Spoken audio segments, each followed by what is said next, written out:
Welcome, friends of the Greasy Shop Rag. Today we're going to take a look at a pair of Husqvarna 350 chainsaws. The customer originally walked in the door looking to trade these in on a new saw.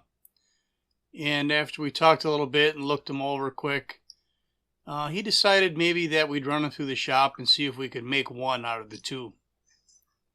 I mean, they're both fairly clean looking. The bar on that one's pretty roached, but the other bar is brand new. So we're going to start by looking at this first saw here. And let's see what we got. I mean, I want to know if the cylinders are clean or not. If they're both scored, well, I'll give him a little bit of trade-in value and he can buy a new saw. But if one or both are clean, then we'll get them going for him. So this first one, I mean, the cylinder's clean. I think this could be a runner. Spark plug wasn't terrible. Kind of thinking things over here a little bit. Probably overthinking it. Let's see if it runs.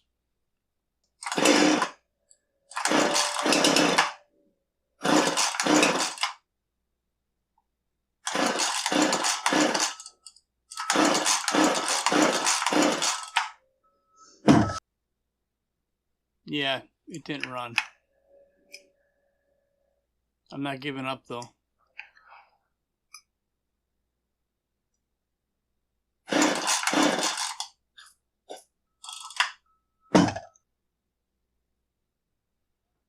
Alright, now I'm giving up. So let's take a look. It looks like we have a wet cylinder and a wet plug. Let's see if we got spark. Yeah, we got spark. So, what does that mean? Why would it be flooded? Was it flooded just because I pulled it on choke too many times? Or do you think maybe there's something going on inside the carburetor? Not sure yet. But we could probably put this one off to the side and... Oh, look at that stubborn guy. He's going to probably try and start it again. Sure enough.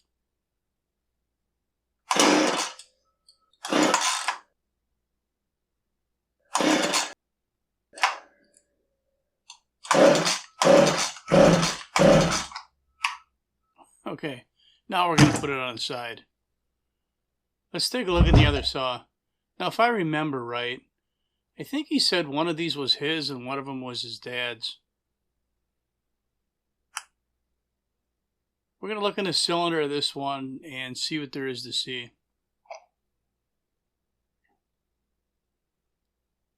And it's questionable enough that we're going to get the scope out and take a closer look.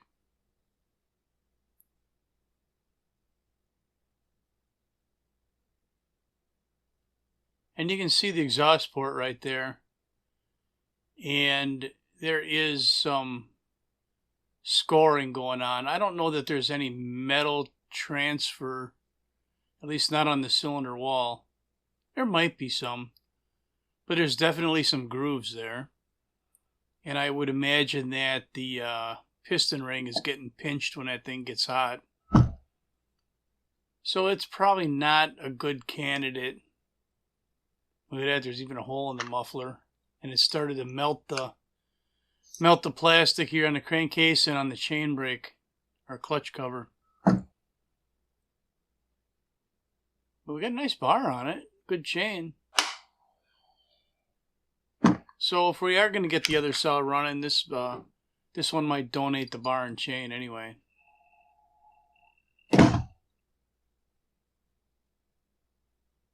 So we're going to pop that off of there and save it.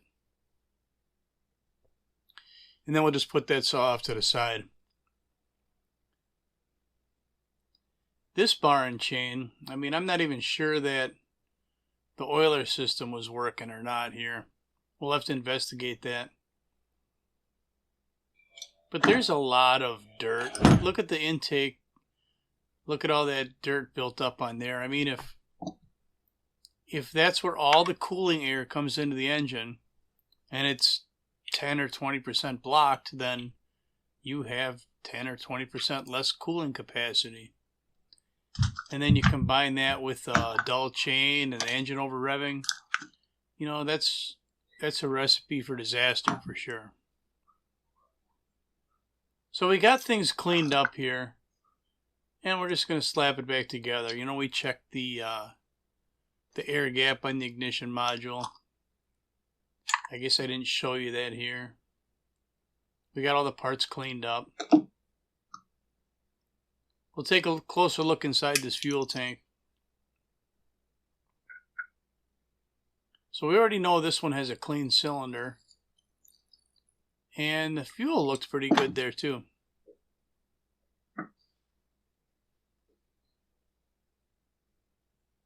Let's fish this filter out of here and take a little closer look at that. You know, every time I pull one of these out, I pop the filter off and I pressure test the fuel line. And we're looking to put 10 pounds of pressure on here and see if it holds. Well, I can't even get 10 pounds of pressure on there. The fuel line feels okay. It might be the culprit, or it could be the carburetor. The carburetor's kind of got one strike against it already with the way this thing was acting when we tried to start it. So we're popping the fuel line off of the carburetor. This is the line that comes from the fuel filter. And I'm going to plug it. Now let's fish this line back out of here, and we'll put pressure on it again and see if it holds this time.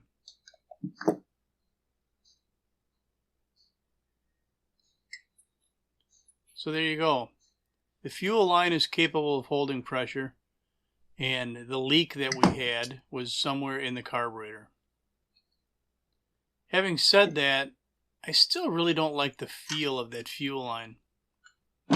I'm thinking that this might get replaced anyway, as long as we find that we're going to be completing this repair and we don't run into something major.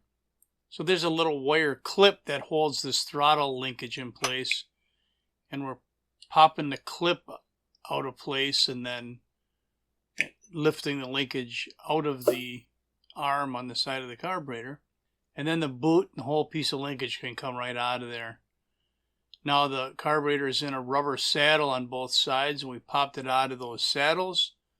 And then we're removing the two screws that run through the air filter base and through the carburetor and to the intake manifold. Now we take the choke lever off, and there you go. We harvested one carburetor. Look at this. We got a handy dandy carburetor stand. We're going to work off of this.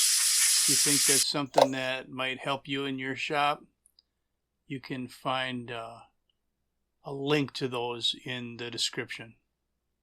So the micro screen inside the carburetor looks okay. Fuel pump looked okay. Let's take a look at the metering diaphragm. Here's our carb kit. Bam! Kind of leaving us in suspense here. Let's look at this carb kit, or this metering lever. Our metering diaphragm.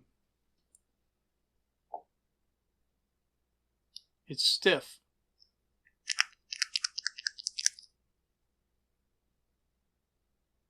You see how it's holding its shape when I move it? Well, that ain't no good. That would explain the flooding. If it just holds that metering lever open, which holds the needle open, fuel is just going to flow right through the carburetor and into the cylinder, or into the crankcase, and then eventually into the cylinder, causing a flooded condition, and that's the reason it wouldn't start. So first thing, you see all this shiny stuff on this rubber needle? This is the new needle we're putting in. It's like a rubber preservative, I think. I always like to clean that off of there. Now it's just a black rubber tip on there instead of whatever that silvery gunk was. We're going to lay our spring in place on the carburetor. And we have our needle hanging from our metering lever. We'll drop that assembly into place and then push the cross shaft over underneath the screw and tighten the screw down. And if you're thinking that I make that look easy, it's probably because I do a bunch of them a day. And the more you do, the easier it gets. Now this is a Zama official metering lever height tool. The models of different Zama carburetors are stamped on here, and that would indicate which part of the tool you would use to check the metering lever height. In this case, the metering lever will be flush across the sides of the carburetor. I'll give you another shot of that here.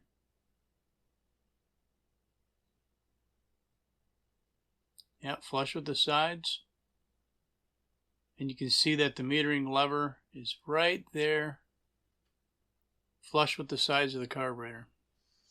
That is the correct metering lever height for this carb.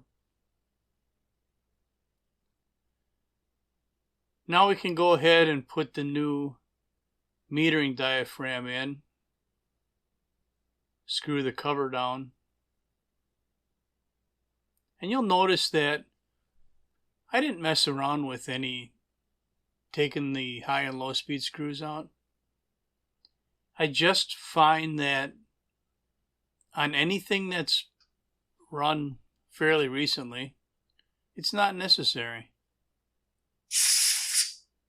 There's a lot of things you can do to a carburetor as far as tearing it down and cleaning it. And I find that if I have to spend the time to do all those things, a lot of times it's cheaper just to bolt a carburetor on. And ultimately, you know, cheaper is better as far as the customer is concerned. They're going to want something that works. Well, a rebuild carb will work and our new carb will work. Let's do it the cheapest way. So we got the carb bolted back in. We're putting our linkage back in place. All of this is just the exact opposite of how you took it apart. But what I'm finding here is that it doesn't seem like the squeezing the trigger is not opening the throttle all the way. The linkage is a little bit bent. So I'm taking this pliers and I'm straightening out the 90-degree bends in the linkage. Just a little bit. Now I only did it on one corner, but sometimes you got to do it on two to keep the trigger parallel with the linkage on the side of the carburetor. But the act of bending this is allowing that trigger to push the linkage, to push the throttle linkage all the way open. You know, before he wasn't getting full throttle. And it's only a 50cc saw, you know, we need every advantage we can get. Alright, this is 201, that's a fuel line. We're going to replace the old line. These, I call them pigtail fuel lines. They come with a taper pre-cut on the ends. So they'll easily pass through the tank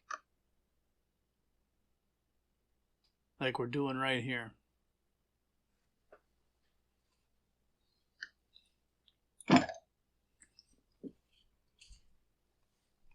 Once you have it through the tank, you can reach into the tank and then grab the end of it, pull it out. And then we're going to flush cut the end of that line. Right. Ruh-roh. And then we'll put a new filter on here. Now on the other end of the line, we need to pass it up through the bottom of the carb tray. Just like this. Here we go. There we don't go. There we go. And then we'll flush cut the end of that line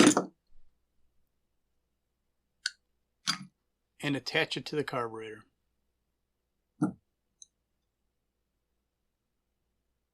So this tool is a modified snap ring pliers. I'm just kind of softening the end of the rubber line by putting it in there and stretching the line a little bit. It makes it push onto the fitting of the carburetor a little bit easier. So there's a little function check. Everything seems to work right. the high speed works right, the choke works right. So what we'll do now is we're going to put some fuel in here, and we're going to see if this thing runs. And if it does, then that's all I'm going to have for you on the pair of Husqvarna 350 chainsaws that originally came in looking to be traded, but maybe one of us will be taken home for putting back to work. Thanks for watching. Later.